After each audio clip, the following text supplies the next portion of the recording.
আচ্ছা শুনছি বলে চায়না 200 বছর মগো দেশের চাইতে আগুন। আচ্ছা হেরা তো উন্নতি করতে পারলে মোরা করতে পারলাম না। মোরা কর্ম কেমনে? হ্যাগো দেশের নেতারা তো প্র্যাকটিক্যালি তারা কাজ করে দেশের জন্য, আর আমাগো দেশের নেতারা খাম্বাই খাম্বাই জ্বলে। কিরম? তাই জ্বলে না, তুমি এদিকে সেদিকে যেদিকে চাও দেখবা খালি ব্যানার ফেস্টন জ্বলে ফর ফর ফর ফর, আরে দক্ষিণে বাতাসে। হ্যাঁ, আউলি দিয়ে পর্যন্ত দেয়, অনেক সময় পায়খানার বেড়াটা পর্যন্ত পুরান ব্যানার ফেস্টন দিয়ে দেয়। তাইলে এই দেশে কি পরিমাণ ব্যানার ফেস্টন আছে চিন্তা করো। যেই পরিমাণ ব্যানার ফেস্টন এই দেশি মানুষ তারা ছাপায়, এই যদি খালি রাষ্ট্রের পিছনে খরচা করতে, তাতেও তো দেশ 50 বছর আগে যেতে। কথায় যুক্তি আছে কিনা? হ্যাঁ যুক্তি আছে, অবশ্যই যুক্তি আছে। আচ্ছা যুক্তি থাকবে না? আমি যুক্তি ছাড়া এখানে কথা কইছি। একটা রাষ্ট্র আগাইবে কির উপরে? কাজের উপরে। সে দেশের নেতারা প্র্যাকটিক্যালি মাঠে নামিয়া ঘাটে নামিয়া তারা কাজ করতেছে। তাকে দেশের নেতাকে এটা হেরা জানে না। হ্যাঁ দেশে কোনো ব্যানার নাই, ফেস্টন নাই। হ্যাঁ দেশের যে প্রেসিডেন্ট এই জিনসিন, সে তো সবকিছু আগাই নিতে আছে। আর আমরা জিনসিন না, সি জিনপিং কাছাকাছি আছে কিনা এই হইলো কথা। আছে এটা কথা। তাহলে এখন মনে করো তারা 200 বছর না, তারা আমাকে চাইতে 500 বছর আগাইয়া যাইতে পারে, কারণ তাদের সিস্টেম আলাদা। তাদের দেশের প্রধানমন্ত্রী কিটা ঠিক মতো মানুষে জানে না, আমাদের দেশের তো জানে। এগো দেশের রাষ্ট্রপতি কেটা, অমুক কেটা, সমুক কেটা, এ নিয়ে মানুষের কোনো মাথা ব্যথা নাই। তারা দেশ কিভাবে আগাইবে তারা এই যে লইয়ে চিন্তা ভাবনা করে।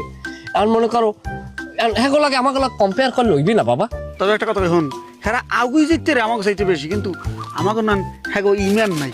না না, হ্যাঁ গো আমাকে সমান ইমান আইবে কুমিদ্যা। আমাকে এত পরিমাণ ইমান যে বাইয়েছে ইয়ে পরে, ইমানের দ্বার দেহ নাই। যারা এই দেশে সুদের বিরুদ্ধে কথা বলছে, সেই সুদের বিরুদ্ধে কথা বলা কিছুদিন আগে বন্ধ ছিল না? যারা সুদের বিরুদ্ধে কথা বলছে তারা যে বড় সুদখোর, হ্যাঁ লাগে তারা নৈশবোধ করছে, এগুলো তো আমরা দেখছি। এখন মনে করো আরো যদি সত্য কথা কইতে যাই তাহলে আমার কিছুদিন জেলে থাকা লাগবে। তুই কি চাও আমি এইটা কই? না না না, কারণ এই দেশে যে বড় সুদখোর হ্যারি বানাইছে উজিরে আজম, অথচ এদেশের মানুষ চাইছেলে কি?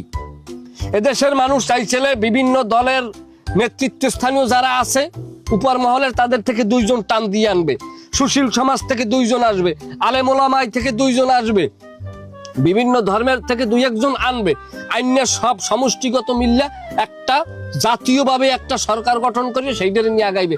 কিন্তু আমরা করছি কি? আমরা আমাকে মতো করি একটা তালবাহানা করিয়া ই করছি, এগুলা বললে লাভ নাই। কিন্তু গুরুগারা আছে জেলে যাইতে মনে না না না, তোমার আমি জেলে বেড়াইছি না, তবে তোমার কথা একসের যুক্তি। আমার কথায় যুক্তি বরাবর ইয়ালে, কিন্তু কেউ আবার কইবে যে আমার কথায় মোটেও যুক্তি নেই। এই এত বড় একটা রেফারেন্স দেবে, মানুষের বিবেকে যখন ওলদাউতে ধরে তখন মনে করো রেফারেন্সের আর কোনো শেষ থাকে না। তখন তারা সত্য দেখেও দেখে না, হ্যাঁ শূন্যও হনে না, কানা অন্ধ বদির হইয়া যায়। তোমাক বাড়ি গেলে কয়টা পান্তা ভাত খাইতে পারবো আমি?